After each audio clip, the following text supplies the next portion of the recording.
नमस्कार, NMF news पर आप सभी का बहुत स्वागत। मैं हूं आपके साथ अभिषेक पुंडीर। दिल्ली में पिछले 5 दिनों से अदालती कामकाज कार्रवाई पूरी तरीके से ठप पड़ी है, क्योंकि जो कामकाज करने वाले वकील हैं वो सड़कों पर उतरे हुए हैं। तस्वीरों में आप देख सकते हैं वकील एकता जिंदाबाद जैसे नारे दिल्ली की सड़कों पर लगाए गए हैं।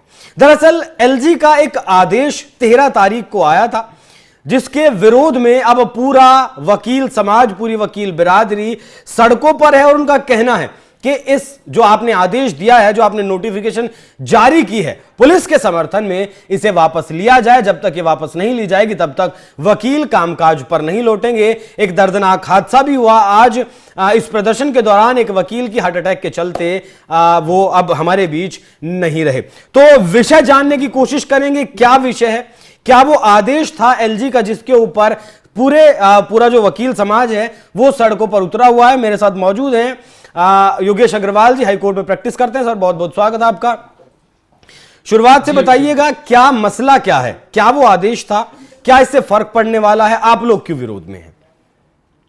देखिए, हमारे दिल्ली के अंदर एलजी साहब एक नोटिफिकेशन जारी करते हैं 13 अगस्त को, और उसमें यह बोला जाता है कि अब आने वाले समय में पुलिस की जितनी भी गवाहियां हैं, जितने भी क्रिमिनल केसेस के अंदर गवाही होगी पुलिस ऑफिशियल्स की, चाहे वो सीबीआई के हो, चाहे वो ईडी की पुलिस हो, चाहे वो किसी थाने की पुलिस हो, चाहे वो एनसीआरबी की पुलिस हो, एनी पुलिस ऑफिशियल जिसकी भी गवाही होनी है, वो गवाही अब कोर्ट की जगह थानों में बैठ करके होगी। अब थानों में कैसे होगी? उनके लिए एक डेजिग्नेटेड प्लेस बनाया जाएगा जहां पर वर्चुअल कॉन्फ्रेंसिंग की सुविधा दी जाएगी। वीडियो कॉन्फ्रेंसिंग रूम बनाया जाएगा, मतलब हाँ, वीडियो कॉन्फ्रेंसिंग रूम बना जाएगा। कोर्ट के अंदर वकील साहब खड़े होंगे, वो वीडियो कॉन्फ्रेंसिंग पे आएंगे और वहां पर उनसे सवाल जवाब किए जाएंगे। अब देखिए, ये जो नोटिफिकेशन आया है ये नए कानून के तहत आया है, तो अब इस नोटिफिकेशन को लेकर के ये धरने प्रदर्शन चल रहे हैं, क्योंकि ये नोटिफिकेशन जो है पूरे तरीके से नेचुरल जस्टिस के खिलाफ है। अब क्वेश्चन ये उठता है कि नेचुरल जस्टिस के खिलाफ क्यों है? देखिए, क्योंकि जब भी हम बात करते हैं क्रॉस एग्जामिनेशन की, तो वहां पर किसी भी पर्सन से उसकी दी गई स्टेटमेंट को डिसएग्री कराने के लिए अलग अलग तरीके के क्वेश्चन पूछे जाते हैं वकीलों के द्वारा। मान लीजिए कोई क्रिमिनल केस है, क्रिमिनल केस के अंदर पुलिस की गवाही होनी है। अब पुलिस ने एक स्टेटमेंट दी है अपनी कि मैंने फला जगह जाकर के इस पर्सन को इस तरीके से पकड़ा, या मैंने वहां पर जाकर के एक साइट मैप बनाया।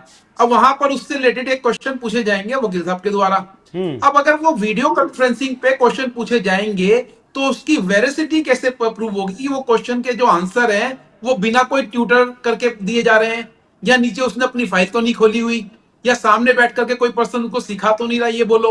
और अगर वो किसी क्वेश्चन में फंस जाता है, मान लीजिए कोई ऐसा क्वेश्चन पूछा जाता है जहां पर उसके पास, पुलिस वाले के पास उसका जवाब नहीं होता, तो इमीडिएटली बोल सकता है कि देखिए मेरे को तो आपकी आवाज नहीं आ रही है वीडियो कॉन्फ्रेंसिंग पे, अभी मेरे नेटवर्क में कुछ प्रॉब्लम है, और वहां से वो उसको वीडियो कॉन्फ्रेंसिंग को बंद करके उस क्वेश्चन का आंसर समझ करके दोबारा वीडियो कॉन्फ्रेंसिंग ज्वाइन करके उस क्वेश्चन का आंसर करेगा।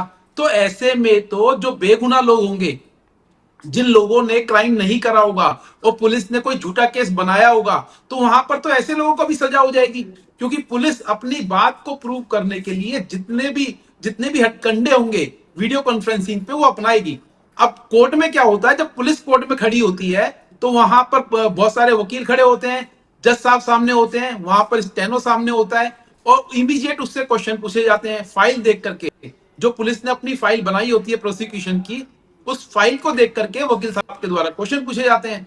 अब अगर वहां पर वो कोई क्वेश्चन का आंसर नहीं करता है तो वहां पर उसका बेनिफिट हमेशा एक्यूज पर्सन को मिलता है, उस बेगुनाह आदमी को मिलता है जिसने वो क्राइम नहीं किया होता।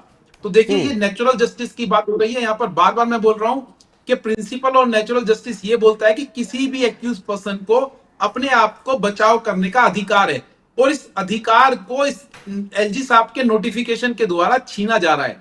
अब दिल्ली में अगर ऐसे वीडियो कॉन्फ्रेंसिंग के थ्रू पुलिस वालों की गवाही होनी शुरू हो जाएगी, तो ये मान के चलिए आने वाले समय में बहुत सारे बेगुनाह ऐसे होंगे जिनको बिना मतलब के सजा सुजाई दी जाए। तो ये पूरा का जो पूरा प्रोटेस्ट चल रहा है, ये खाली वकीलों के अधिकार का प्रोटेस्ट नहीं है, ये अधिकार आम जनता के अधिकारों का है। ये जो पूरा प्रोटेस्ट चल रहा है, यहाँ पर आम जनता के अधिकारों की बात हो रही है, क्योंकि अगर आने वाले टाइम में इस तरह के नोटिफिकेशन ला करके वीडियो कॉन्फ्रेंसिंग से गवाही कराई जाएगी तो मैं बता रहा हूं आने वाला टाइम जो होगा हमारे न्यायालय के लिए बहुत अच्छा नहीं होगा। यहाँ पर जो बात बार बार होती है कि चाहे हमारे देश के अंदर गुनहगार बरी हो जाए, एक बेगुनाह को कभी भी सजा नहीं होनी चाहिए। ये हमारा कानून बोलता है कि हमारे देश के अंदर अगर 10 गुनाहगार बच भी जाएं, लेकिन एक गुनहगार को सजा नहीं मिलनी चाहिए। अगर ऐसा कानून आएगा, ऐसा काला कानून आएगा, तो देखना आने वाले टाइम में बेगुनाह लोग फांसी चढ़ जाएंगे जिन्होंने कोई क्राइम नहीं किया होगा। पुलिस अपनी आर्बिट्रेटरी तरीके से काम करेगी, बैठेगी वीडियो कॉन्फ्रेंसिंग रूम में, उसको ट्यूट करा जाएगा, उनको सारी बातें बताई जाएंगी, और इस तरह से अगर काम होने लग जाएगा तो फिर नेचुरल जस्टिस की तो बात ही खत्म हो जाएगी ना अभिषेक जी। नेचुरल जस्टिस की बात खत्म हो जाएगी। अच्छा, इससे पहले कोर्ट रूम में जाकर ही पुलिस वाले गवाही देते थे इस फैसले से, इस आदेश से पहले, और आप भी यही चाहते हैं कि पुलिस की जो गवाही हो वो कोर्ट में ही जाकर हो। बस तर्क कितना है एलजी साहब का कि ट्रैफिक में फंस जाते हैं वो, उन्हें वक्त ज्यादा लग जाता है। इनका रीजन भी बड़ा अजीब सा है। वो कहते हैं कि ट्रैफिक में फंस जाते हैं। तो मेरे को बताइए, क्या पुलिस वालों को नेताओं के अरेंजमेंट के लिए ड्यूटी नहीं लगाई जाती? तो वहां पर उनका टाइम नहीं खराब होता है क्या? हमारे देश में क्या पुलिस वाले ट्रैफिक फंस के ही अदालतों में लेट? तो इसके लिए तो ट्रैफिक का इंतजाम करना चाहिए ना, कि ट्रैफिक ना हो, शहर में जाम ना लगे। ट्रैफिक का इंतजाम करें, इसके लिए सरकार ट्रैफिक अगर ज्यादा है रोड के लेकर के, अब गवर्नमेंट ये कहती है वर्चुअल कॉन्फ्रेंसिंग रूम बना दिए गए, आप ऑफिस में बैठ करके अपना काम करो। अरे ऐसा कैसे पॉसिबल है? आने वाले बोलेंगे जज साहब भी घर पे बैठ जाओ, आप भी घर पे बैठ जाओ, पीपो भी घर पे बैठा, साहब भी घर जाए, एक्यूज भी घर पे बैठ जाए। बनाई किस लिए गई? अदालतों को ही बंद कर दो, उन पे ताला लगा दिया जाएगा, ऐसे तो एक दिन आए। कॉन्फ्रेंसिंग पे पॉसिबल है, लेकिन सब कुछ अगर वर्चुअल कॉन्फ्रेंसिंग पे डालना शुरू कर देंगे तो आने वाले टाइम में न्याय की उम्मीद न्यायालय से रखना बड़ा ही कठिनाई वाला काम हो जाएगा। इस फैसले को चैलेंज किया है आप लोगों ने कहीं? देखिए अभिषेक जी, ऑलरेडी दिल्ली हाईकोर्ट के अंदर इस कानून को लेकर के, इस काले कानून को लेकर के एक पीएल ऑलरेडी दिल्ली हाईकोर्ट के अंदर दाखिल की जा चुकी है, जिसके अंदर अगले हफ्ते की सुनवाई होनी है। लेकिन यहाँ पर जो लड़ाई है वो कानूनी लड़ाई नहीं है। एक इस तरह का नोटिफिकेशन जारी करना एलजी साहब के द्वारा जो पूरे तरीके से नेचुरल जस्टिस के खिलाफ है, तो यहाँ पर हमारी सरकार से सबसे पहले रिक्वेस्ट है कि इस तरह के नोटिफिकेशन को इमीडिएट तौर पर वापस लिया जाए, ताकि इस तरह का कोई भी प्रावधान, क्योंकि अगर गवर्नमेंट सारे थानों में जाकर के वर्चुअल कॉन्फ्रेंसिंग रूम बना देगी तो आने वाले टाइम में ये बोला जाएगा पहले इसको शुरू करो फिर देखेंगे क्या होगा इसके अंदर रिजल्ट। तो यहाँ पर वकीलों की स्ट्रेट फॉरवर्ड एक ही डिमांड है कि इस जो ये नोटिफिकेशन आया है एलजी साहब का, इसको इमीडिएट तौर पर विड्रॉ करा जाए और इस तरह का कोई भी कानून ना बनाया जाए जिसके अंदर पुलिस वालों को वर्चुअल रूम से गवाही करने के आदेश पारित हो। अब इस पूरे इस प्रोटेस्ट को लेकर के कल एलजी साहब के घर का घेराव करने का हमारी जितनी भी बार एसोसिएशंस हैं उन्होंने मन बना लिया है।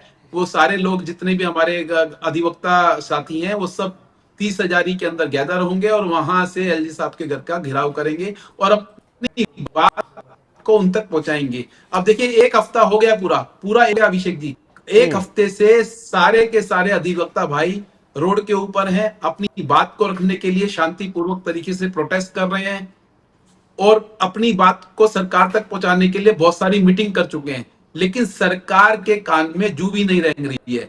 ऐसा लग रहा है कि सरकार चाहती नहीं है कि वकीलों की इस प्रॉब्लम को समझा जाए, जबकि ये समस्या खाली वकीलों की नहीं है। मैं बार बार बोल रहा हूं, ये समस्या आम जनता से जुड़ी हुई है। आने वाले समय में जब जनता इससे त्राही त्राही होगी, जब बेगुनाह लोगों को यहाँ पर सजा होनी शुरू हो जाएगी कोर्ट के अंदर, तब समझ में आएगा कि वकीलों की जो डिमांड करी गई थी वो बिल्कुल ठीक थी। तो वकीलों ने तो अपना मन बना लिया है कि जब तक इस तरह के काले नोटिफिकेशन को वापस नहीं कराया जाएगा, जब तक वो रोड पे रहेंगे, काम नहीं होगा कोर्ट के अंदर। अगर लोगों को न्याय चाहिए तो कोर्ट में आने की जरूरत नहीं है, उनको एलजी साहब के घर पे जाना चाहिए, क्योंकि इस तरह के काले कानून बना करके तो न्याय नहीं मिलेगा कोर्ट से।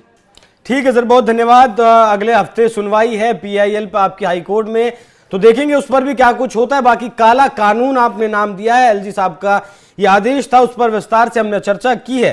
हालांकि इस तरीके की छूट मिलना कहीं ना कहीं दोहरे रवैये को भी दिखाता है कि जब कोई गवाह है या कोई भी आम इंसान है वो कोर्ट रूम में जाकर अपनी गवाही देता है, अपनी प्रोसीडिंग्स करवाता है, तो फिर पुलिस को इतनी रियायत, इतनी राहत देने का मतलब क्या है, और जिसके पीछे का तर्क सिर्फ ट्रैफिक, जिससे कि वक्त ज्यादा लगता है। सर बहुत बहुत धन्यवाद जुड़ने के लिए। उम्मीद करूंगा जब इस मामले में सुनवाई होगी तब भी आप इस मामले की अपडेट आप हमें जरूर देंगे।